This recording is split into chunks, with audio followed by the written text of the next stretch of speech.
Банан қабығы бананның өзіндей болмаса да көп қажетке жарайтын пайдалы жақтары көп. Сол себепті оны қоқысқа тастамас бұрын нендей мақсатта пайдалануға болатынын біліп алыңыз. Банан қабығы аяқ киіміне таптырмас крем.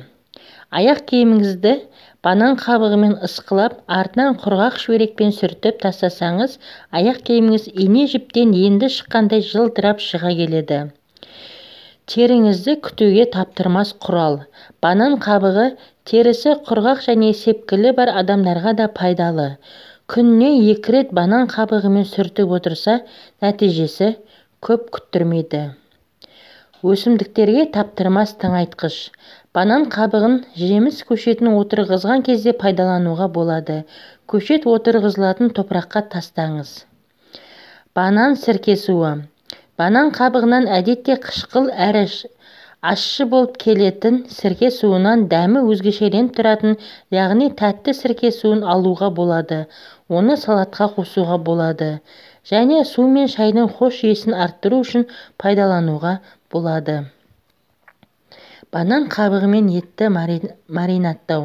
Етті қуырған кезде оған банан қабығын араластырса, етіңіз жұмсақ әрі дәмі тіл үйіретін тағам болып шығады. Тісті ағартуға таптырмас құрал. Тісті ағарту үшін банан қабығының ішкі жағымен тісті ысқылау керек. Қышыған жерді басады. Маса немесе бүрге шаққан жеріңіз қатты қышып қоймаса, банан қабығымен ысқыласаңыз қояды.